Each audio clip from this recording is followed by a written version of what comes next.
that will permit man to determine the world's cloud layer and ultimately to control the weather, and he who controls the weather will control the world.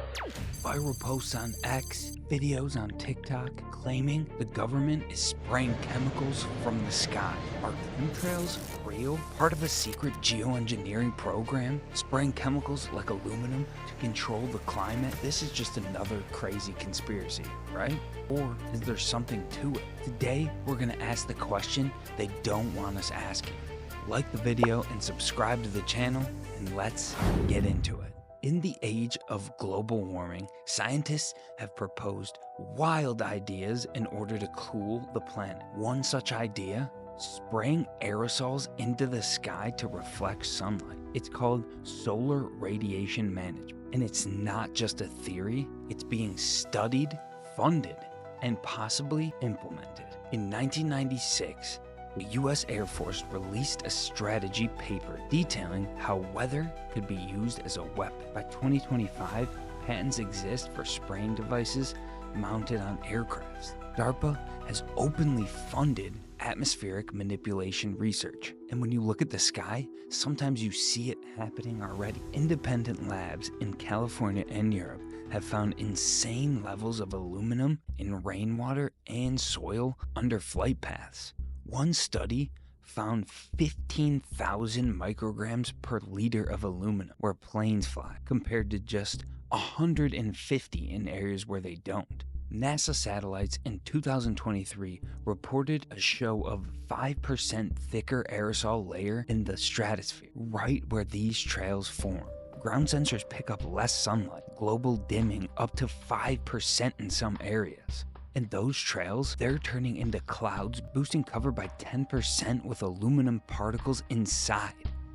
This screams geoengineering, and that is where researcher Dane Wigington of Geoengineeringwatch.org has led a massive effort to test snow, soil, and rainwater across the globe. His findings? Repeated, unexplained spikes in aluminum, barium, and strontium, metals often referenced in climate modification patents. These results appear in remote forests, mountaintops, and protected watersheds, nowhere near heavy industry. His film, The Dimming, he and other experts on the subject go into serious detail about this phenomenon. But perhaps the biggest red flag came when RFK Jr., current Secretary of Health and former presidential candidate, stated that DARPA is probably involved in geoengineering operations. Senator Kennedy, my name is Emily, and my biggest concern is the stratospheric aerosol injections that are continuously peppered on us every day. Bromium, aluminum, strontium, it's sprayed in our skies all day long. And I know you've talked to Dane Wigington about this. He seems to be one of the experts in the field. Is there a question? Yes. How do we stop it? That is not happening in my agency. You know, we don't do that. It's done, we think, by DARPA. And a lot of it now is coming out of the jet fuel. Yes, so, sir. you know, those materials are put in jet fuel.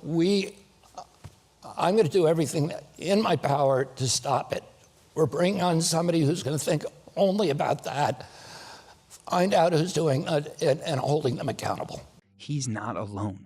A leaked 2022 DARPA memo uncovered via FOIA outlining Project Sunshade, a plan to spray aerosols using civilian planes. Plus, a former Boeing engineer claims aircrafts are retrofitted with spray tanks. Even in 2010, patents show how to spray aluminum from planes. If this is real, it's not just about climate.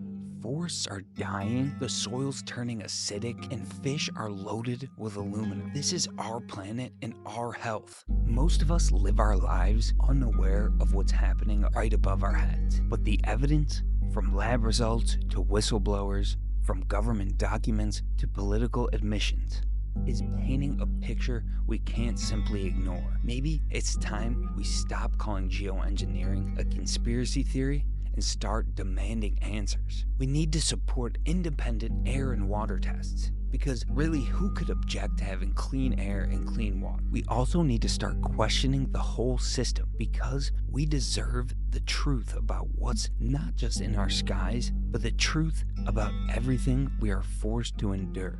If you like what you heard here, drop a like on the video and subscribe to the channel, and let's keep on digging. The sky is now not the limit, it's the battleground. Thanks again, guys, for watching, and we'll see you in the next one. Peace!